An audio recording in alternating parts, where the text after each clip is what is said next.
Hello दोस्तों, कैसे हैं आप सब। स्वागत है आप सभी का कॉमिक वर्ल्ड चैनल पर। तो चलिए दोस्तों शुरू करते हैं राज कॉमिक्स में परमाणु सीरीज की अगली कॉमिक्स फंदेबाज का दूसरा और अंतिम भाग। विनय गहरी खाई में गिरता चला गया, खाई की उस सतह की तरफ जिससे टकराकर उसकी मौत निश्चित थी। उधर अट्टहास करता फंदेबाज वहां से रवाना हुआ। पुलिस की फाइलों में अब इंस्पेक्टर विनय का नाम फंदेबाज के शिकारों के खाने में लिखा जाएगा। इधर विनय, जिस रस्सी से मैं बंधा हूं उसके दूसरे छोर पर बने फंदे के बल पर मैं मौत से बचने की कोशिश कर सकता हूं, लेकिन इसके लिए मुझे अपने शरीर को झुलाकर उन उभरी चट्टानों की तरफ ले जाना होगा। इस दशा में यह काम मुश्किल तो बहुत है, लेकिन जान बचाने के लिए मुझे इस मुश्किल को आसान करना ही होगा। गिरते हुए विनय ने अपनी सारी शक्ति संजोकर अपने शरीर को एक झटका दिया। परिणाम, नीचे गिरता इंस्पेक्टर विनय का शरीर एक झटके से रुक गया। उफ, थैंक्स गॉड, मैं बच गया। अब मुझे अपने बंधनों को खोलने की कोशिश करनी होगी। अपने आप को फंदे से आजाद कराकर इंस्पेक्टर विनय कुछ ही देर बाद परमाणु बनकर खाई से बाहर आया। फंदेबाज के फंदे से आजाद होने के बाद परमाणु बनकर ही इस खाई से बाहर आया जा सकता था, लेकिन मुझे खाई में फेंकने वाला फंदेबाज कहाँ गया? भाग गया? भाग कर कहाँ जाएगा? पर मैं उसे पहचान गया हूं कि वो कौन है। वह निश्चय ही प्रबंधक दिनेश राव है, क्योंकि कल सेंटर हॉल में होने जा रहे फंक्शन के बारे में केवल मैं, कमिश्नर साहब और दिनेश राव ही जानते हैं। मैं और कमिश्नर साहब तो ऐसा कर नहीं सकते। बाकी बचता है सिर्फ दिनेश राव। वही बंदेबाज है और मैं कल फंक्शन में रंगे हाथों ही पकड़ूंगा। सेंटर हॉल में राव मंच पर मौजूद है। मुझे उसे अपनी निगाहों से ओझल नहीं होने देना। वैसे मैंने ममता को किसी भी खतरे से निपटने के लिए हर समय तैयार रहने के लिए बोल दिया है। वह पलक झपकते ही प्रलंका बन जाएगी। तभी इंस्पेक्टर विनय की नज़र एक तरफ बैठे इंस्पेक्टर रामलाल पर गई। अच्छा हुआ रामलाल जी यहाँ अकेले आए हैं।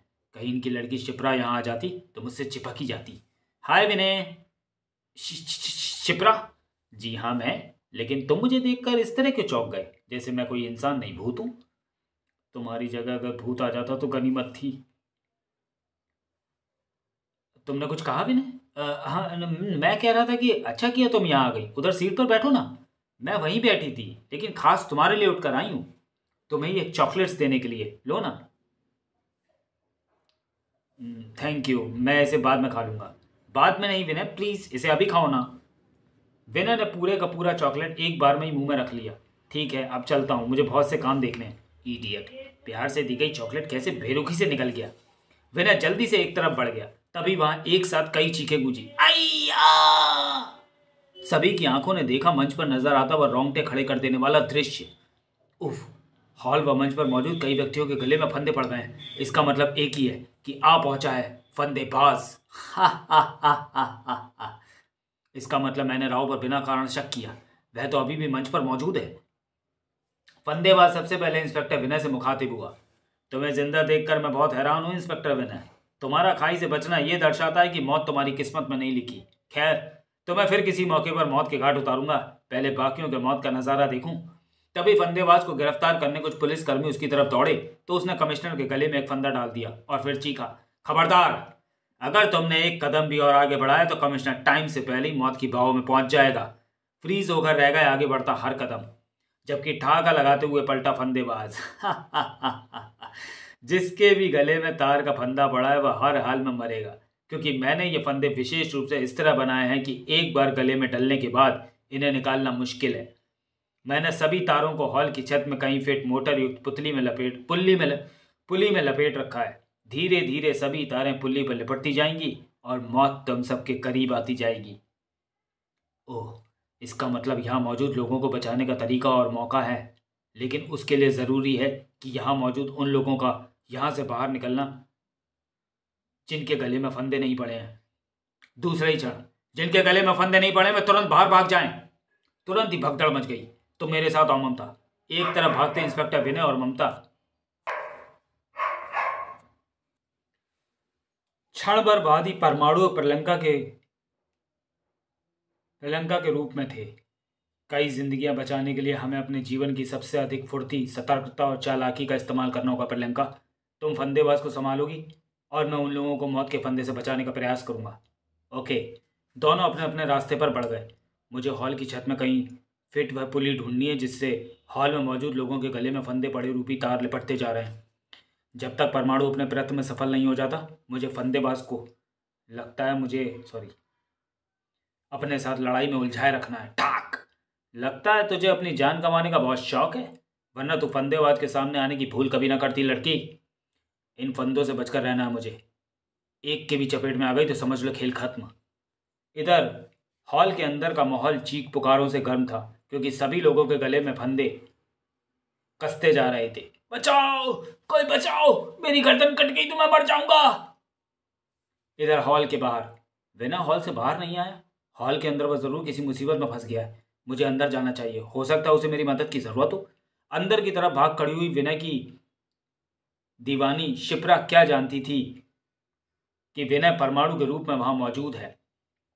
उफ, पूरे छत की एक एक इंच जगह मैंने देख डाली, लेकिन वह पुली कहीं नहीं दिखी जिससे तार लिपटते जा रहे हैं। फंदेबाज ने जाने किस गुप्त जगह पर उसे फिट कर रखा है। कहाँ कहाँ होगी वह पुली। गहरी सोच में डूब गया परमाणु। एक पल बाद ही खुशी से उछल पड़ा। आ गया समझ में, वह पुली कहाँ सेट होगी। ताज्जुब है, ये बात पहले क्यों नहीं आई। खैर, अभी भी कुछ नहीं बिगड़ा है। अभी भी मेरे पास कुछ क्षणों का समय है, और मुझे उम्मीद है कि इन क्षणों में बहुत कुछ हो सकता है। बेहद तेजी से लहराया परमाणु एक क्षण बाद ही एयर कंडीशनर के डक्टिंग पाइप में उड़ रहा था। वह पुली अगर इस डक्टिंग पाइप में नहीं हो सकती तो कहीं भी नहीं हो सकती। इधर प्रलंका, चाहे मेरी जान चली जाए फंदेबाज, लेकिन मैं तुझे यहां से बचकर भागने नहीं दूंगी। प्रलंका के इस करारे प्रहार ने फंदेबाज के क्रोध को सातवें आसमान पर पहुंचा दिया। बस, अब तू कुछ ही पलों की और मेहमान है लड़की। क्रोध से भभकते फंदेबाज ने जो फंदों की बारिश सी की तो असाधारण फुर्ती का प्रदर्शन करने के बाद भी प्रलंका ना बची रह सकी। ओह, कस गया प्रलंका की गर्दन में वह फंदा, और इसी के साथ गूंज उठा फंदेबाज का ठहाका। अब देखें तो इस मौत के फंदे से कैसे बचती है। अब मैंने जहां अपने हाथ में थमी तार को हल्का सा झटका दिया, वहीं तेरी गर्दन झूल जाएगी। इधर तू मरेगी और इधर मरेंगे ये सब, क्योंकि खिसते हुए फंदे इन सबकी गर्दनों के मांस में धंसते जा रहे हैं। फंदेबाज के अलग से उबलते ठहाके अचानक ऐसे रुक गए जैसे उन पर ब्रेक लगा दिए गए। आंखें ऐसे फैल गईं जैसे अभी फट पड़ेंगी, और ऐसा इसलिए हुआ क्योंकि सामने का दृश्य उसकी कल्पना से एकदम परे था। ओह, सभी की गर्दनों में पड़े फंदे ढीले हो गए। ये कैसे हो गया? परमाणु की वजह से। वह तेरी सेट की गई पुली को ढूंढकर उसे तोड़ने में सफल हो गया है। बात बिल्कुल सही थी, वही थी जो प्रलंका ने कही थी। उफ, शुक्र है मैं सही समय पर इस पुली तक पहुंचने में सफल रहा हूं। अब मुझे देखना है फंदेबाज को। अपनी हार से तिलमिलाता फंदेबाज, मेरी जीत तेरी और परमाणु की वजह से हार में बदल गई। मैं तुम दोनों को छोड़ूंगा नहीं। पहले तू मरेगी, फिर तेरा साथी परमाणु। तुरंत ही एक झटके के साथ प्रलंका का शरीर फंदे पर झूलता चला गया। प्रलंका की सांसें घुटने लगी, उसकी आंखें उबलने को उतारू हो गई कि तभी मेरी आंखों के सामने तो किसी को मौत के घाट नहीं उतार सकता कमीने। इतना समय काफी था प्रलंका के लिए अपने आप को मौत के फंदे से आजाद करने के लिए और फंदेबाज पर वार करने के लिए। ये लड़की तो मेरे लिए खुदाई मददगार बनकर आई है। ठाक। विनय कहीं नजर नहीं आ रहा, कहाँ होगा विनय? तभी वहां पहुंचा परमाणु भी। टाक। तू हार गया फंदेबाज, अब बाजी हमारे हाथ में है। टाक। और जब बाजी हम जैसों के हाथ में हो तो तुम जैसे धूल चाटते ही नजर आते हैं। टूटी पड़े थे फंदेबाज पर परमाणु और प्रलंका था। और जब ये हाल था, फंदेबाज को बेहाल होना ही था। अब हमारे साथ साथ दुनिया तेरा असली चेहरा देखेगी। चल। नकाब हटते ही परमाणु को लगा तेज झटका। दिनेश राव, तुम? लेकिन एक दिनेश राव तो बाहर खड़ा हुआ है। वह मेरी डमी है, मेरा मास्क लगाए हुए एक अन्य व्यक्ति जिसे मैंने तुम्हारी आंखों में धूल झोंकने के लिए किराए पर लिया था। तुम्हारी हर चाल बेकार गई फंदेबाज। अब एक फंदा तुम्हारी गर्दन पर भी गिरेगा, और वह फंदा होगा फांसी का फंदा। अचानक बाज की सी तेजी से झपटता फंदेबाज ने शिप्रा को दबोच लिया। ऐसा नहीं होगा परमाणु, कभी नहीं होगा। ओह, उसने शिप्रा को पकड़ लिया, उसे बचाना होगा। ना ना परमाणु, आगे मत बढ़ना, वरना जो तार का फंदा इसके गले में पड़ा है मैं उसे खींचकर इसकी गर्दन को धड़ से अलग कर दूंगा। ओह, मुझे अफसोस है परमाणु कि मुझे तुमसे मात खाकर भागना पड़ रहा है, लेकिन मैं जल्द ही वापस लौटूंगा और फिर अपने सपनों को पूरा करने में लग जाऊंगा, और मुझे उम्मीद है कि तब तुम मुझे नहीं रोक पाओगे। और हाँ, इस बार मुझे रोकने की कोशिश मत करना, वरना वरना तुम्हें इस लड़की की लाश देखनी होगी।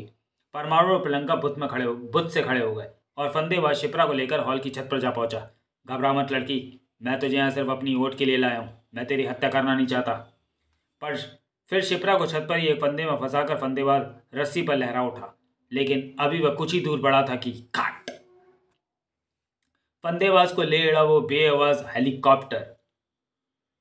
इस इधर कुछ देर बाद परमाणु और प्रियंका छत पर पहुंचे तो शुक्र है शिप्रा सही सलामत है, लेकिन फंदेबाज कहाँ है? फंदेबाज कहाँ गया? परमाणु के मस्तिष्क में सीटियां सी बजने लगी। वह अपने फंदों के सहारे झूलता हुआ भागा जा रहा था कि तभी एक बेआवाज हेलीकॉप्टर उसे अपने शिकंजे में फंसा कर ले गया। बेआवाज हेलीकॉप्टर? मेरे अन्य दुश्मनों की तरह बेआवाज हेलीकॉप्टर फंदेबाज को भी अपने साथ ले गया। ये चक्कर क्या है? कौन है हेलीकॉप्टर का मालिक? और वह मेरे दुश्मनों को क्यों इकट्ठा करता फिर रहा है? क्या उद्देश्य है उसका? आने वाले दिनों में मुझे बेहद सावधान रहना होगा, क्योंकि मेरे दुश्मनों को इकट्ठा करने वाला उन सबको मेरे विरुद्ध ही इस्तेमाल करेगा। वे सब मुझे ही निशाना बनाएंगे और ऐसा जल्द ही होगा। समाप्त। तो चलिए दोस्तों, वीडियो को यहीं समाप्त करते हैं और मिलते हैं परमाणु सीरीज की अगली कॉमिक्स में अगले वीडियो में। तब तक के लिए धन्यवाद।